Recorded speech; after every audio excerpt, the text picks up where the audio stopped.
नमस्कार दोस्तों। आज हम आपको एक ऐसी कहानी सुनाने जा रहे हैं जो उत्तर प्रदेश के मुरादाबाद ज़िले से शुरू होती है। दोस्तों, मुरादाबाद के एक बेहद शांत और खूबसूरत इलाके में रहते थे सुरेश जी। सुरेश जी पेशे से सरकारी पटवारी थे। उनकी उम्र लगभग 42 साल थी।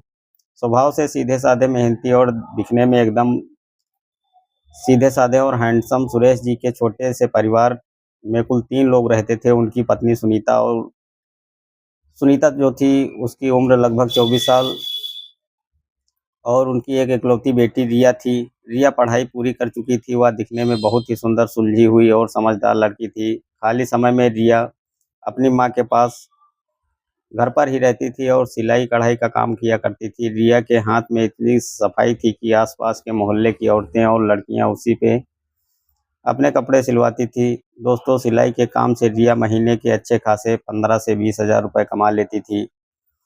दोस्तों, घर का सारा रोजमर्रा का खर्च रिया से ही कमाई से ही निकल जाता था। इस वजह से सुरेश जी की सरकारी सैलरी पूरी पूरी बैंक में जमा हो रहती थी। दोस्तों, सुरेश जी अपनी बेटी रिया की पत्नी सुनीता से बेहद प्यार करते थे और उनका बहुत ध्यान रखते थे।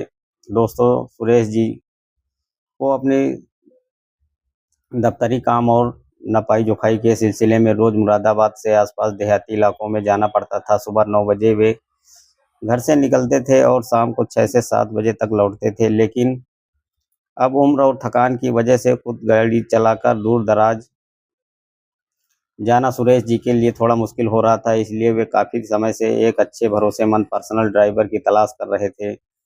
दोस्तों, दूसरी तरफ मध्य प्रदेश के रीवा जिले का रहने वाला विक्रम नाम का एक 26-27 साल का लड़का रोजगार की तलाश में मुरादाबाद आया हुआ था। विक्रम एक बेहद साधारण परिवार से था। देखने में सुगठित और काम के प्रति ईमानदार था। उसके पास कमर्शियल ड्राइविंग लाइसेंस भी था, लेकिन कई दिनों से भटकने के बाद भी उसे कोई पक्का काम नहीं मिल रहा था। दोस्तों, एक दिन किस्मत ने मुरादाबाद की एक चाय की दुकान पर सुरेश जी और विक्रम की मुलाकात हो गई। विक्रम ने बहुत ही अदब से अपनी पूरी मजबूरी बताई। विक्रम बोला, साहब मैं रीवा से आया हूँ, गाड़ी चलाने का पूरा अनुभव है, लाइसेंस भी है। अगर आपके पास कोई काम हो तो मुझे रख लीजिए, मैं ईमानदारी से काम करूँगा। दोस्तों, सुरेश जी ने भी विक्रम का ड्राइविंग लाइसेंस देखा, उससे थोड़ी बातचीत की और विक्रम की सादगी से प्रभावित हो गए। सुरेश जी ने कहा, देखो विक्रम, मुझे एक ऐसे ड्राइवर की ज़रूरत है जो मेरी गाड़ी भी चलाए और वक्त आने पर छोटे मोटे काम भी कर दे। महीने की 18,000 तनख्वाह दूंगा, साथ में रहना और खाना मेरे घर पर ही रहेगा, मंजूर है?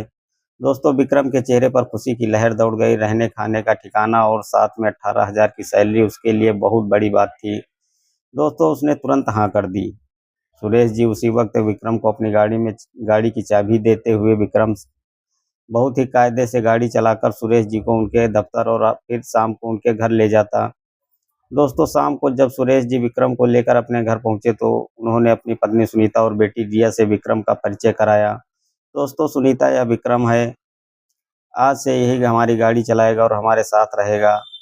तो दोस्तों, सुनीता ने विक्रम को देखा और माँ वाले भाव से समझाया, देखो बेटा विक्रम, तुम यहाँ परिवार के सदस्य की तरह रहोगे। गाड़ी चलाने के अलावा जब साहब दफ्तर में हो तो घर के छोटे मोटे काम जैसे बाजार से हरी सब्जियां या राशन लाना भी तुम्हारी जिम्मेदारी होगी।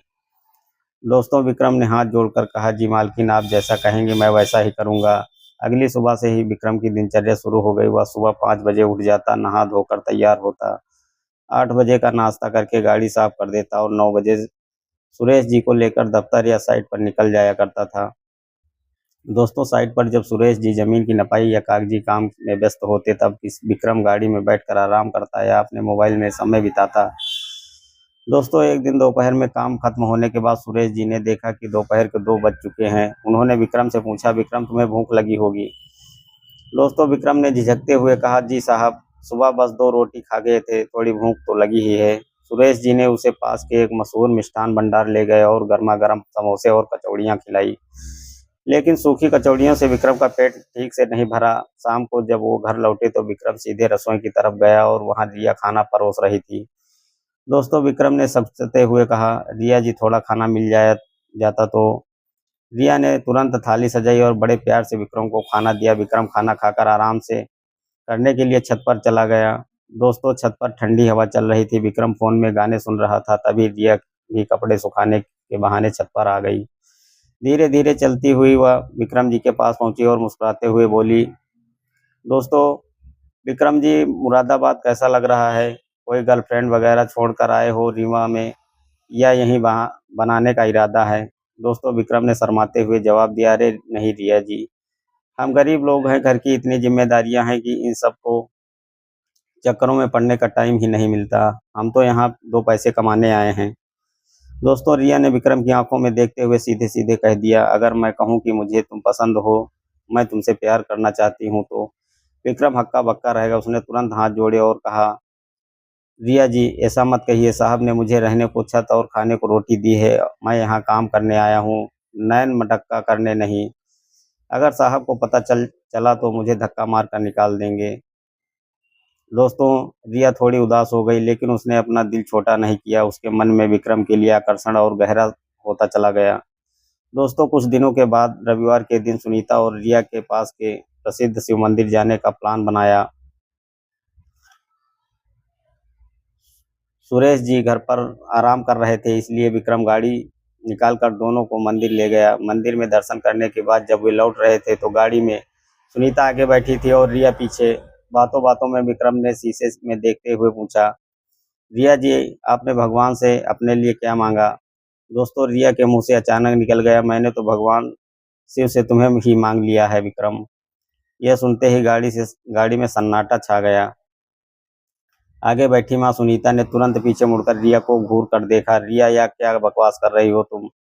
दोस्तों रिया को अपनी ही गलती का एहसास हुआ। उसने बात संभालते हुए कहा, अरे मम्मी, मैं तो मजाक कर रही थी। मैं कह रही थी कि मैंने भगवान से मांगा कि विक्रम भैया जैसे ईमानदार इंसान और सारी परेशानियां दूर हो जाएं। दोस्तों सुनीता शांत हो गई, लेकिन उसके मन में एक शक का बीज अंकुरित हो चुका था। दोस्तों एक दिन सुरेश जी को किसी जरूरी मीटिंग के लिए दूसरे जिले जाना था। रास्ते में अचानक गाड़ी का इंजन गर्म होकर बंद हो गया। विक्रम ने बोनट उठाकर देखा तो पता चला कि रेडिएटर में भारी खराबी आ गई है। दोस्तों सुरेश जी को मीटिंग में पहुंचने की जल्दी थी। बार बार दफ्तर से फोन आ रहे थे। सुरेश जी ने परेशान होकर कहा, विक्रम तुम यहाँ रुको, मैं मैकेनिक को बुलाकर गाड़ी ठीक कराओ, मैं सामने से आती बस से निकल रहा हूँ।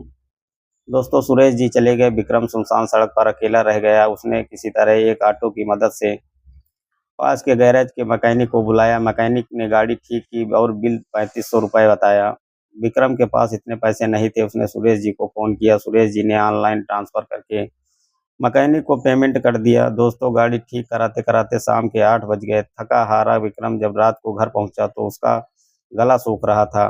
वह पानी पीने के लिए सीधे किचन की तरफ बढ़ा। किचन के ठीक बगल में अटैच बाथरूम था। बाथरूम का दरवाज़ा गलती से थोड़ा खुला रह गया। दोस्तों रिया अंदर स्नान कर रही थी। जैसे ही विक्रम की नज़र पड़ी वह स्तब्ध रह गया। रिया पूरी तरह निर्वस्त्र थी। दोस्तों विक्रम की नीयत कुछ पलों के लिए डगमगा गई। उसने खुद को संभाला, जल्दी से पानी पिया और तेजी से ऊपर अपने कमरे की तरफ भाग गया।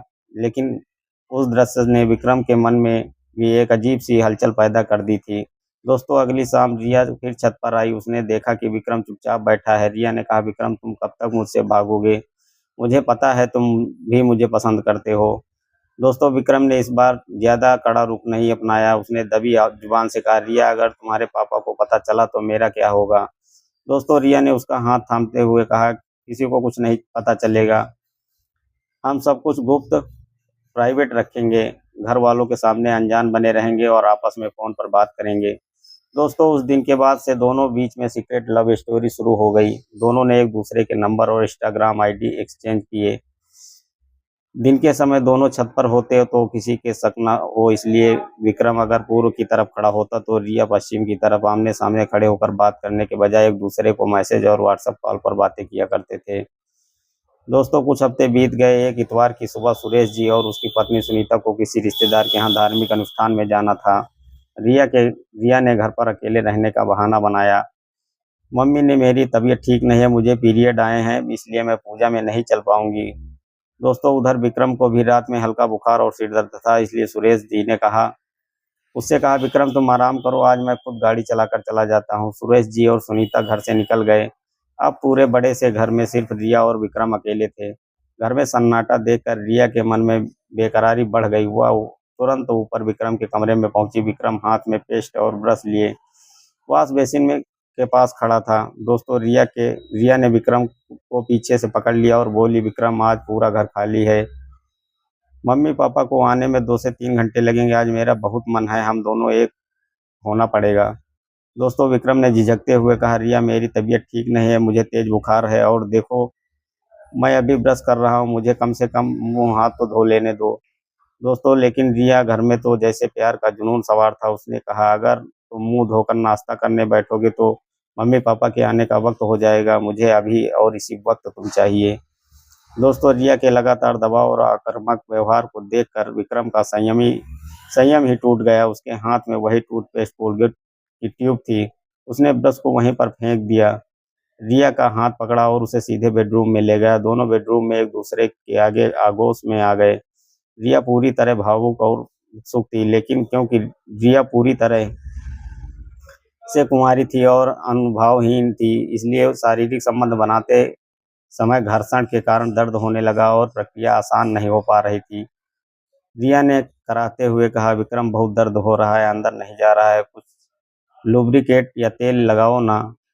दोस्तों कमरे में ना कोई तेल था ना कोई वैसलीन। विक्रम ने हाथ में वॉश बेसिन से उठाया, वह वही कोलगेट टूथपेस्ट था। जल्दबाजी में ना समझी में विक्रम ने वही टूथपेस्ट अपने अंगों पर प्रचुर मात्रा में लगा लिया और संबंध बनाने लगा।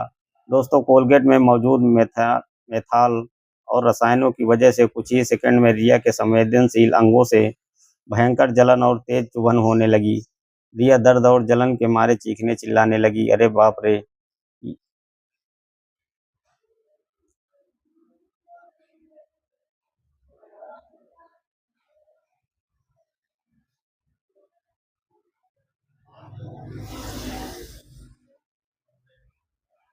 लेकिन विक्रम भी उस वक्त अपने ही जुनून में था। उसने थोड़ी देर और संबंध बनाया, जिससे रिया की हालत बेहद खराब और पस्त हो गई। वह दर्द और जलन से बेहाल होकर बेड पर ढह गई।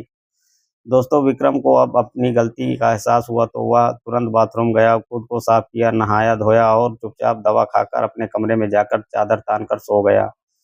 दोस्तों करीब 2 घंटे के बाद जब सुरेश जी और सुनीता घर लौटे तो उन्होंने देखा कि बेडरूम में रिया बेड पर पड़ी करा रही थी। उसके चेहरे पर हवाइयां उड़ रही थी और माँ सुनीता को घबराकर पूछा, क्या हुआ रिया बेटी, इतनी क्यों रो रही हो। दोस्तों रिया अपनी नादानी और शर्मिंदगी के मारे सच नहीं बता पा सकी। उसने रोते हुए झूठ बोल दिया, मम्मी पीरियड का दर्द बहुत तेज हो रहा है, पेट और कमर में बहुत जलन हो रही है। दोस्तों सुनीता ने समझा कि शायद सामान्य क्रैम्प्स है। उसने रिया को गर्म पानी की सिकाई दी और पेन किलर दवा खिला दी। दोस्तों उधर विक्रम अपने कमरे में पड़ा पड़ा सोच रहा था कि उसने नासमझी में कितनी बड़ी बेवकूफ़ी कर दी है। इधर इस घटना के बाद दोनों को अपनी गलती का एहसास हुआ। उन्होंने समझा कि बिना सोचे समझे जल्दबाजी में और गलत चीज़ों का इस्तेमाल करके उठाया गया कदम कितना नुकसानदेह हो सकता है। आगे चलकर विक्रम ने अपनी सीमाएं समझी और रिया ने भी अपनी नादानी पर तौबा की। दोस्तों इस कहानी से हमें बहुत बड़ी सीख मिलती है। प्यार और आकर्षण में पड़कर कभी मर्यादा और सीमाएं नहीं लांघनी चाहिए, खासकर जब आप किसी के विश्वास के साए में रह रहे हों। दोस्तों ये कहानी आप लोगों को कैसी लगी कृपया कमेंट में ज़रूर बताइए। और यह कहानी सुनाने का मतलब आप किसी के दिल को ठेस पहुंचाना नहीं है, ना किसी को आहत करना है। दोस्तों मिलते हैं नेक्स्ट वीडियो में, तब तक के लिए धन्यवाद।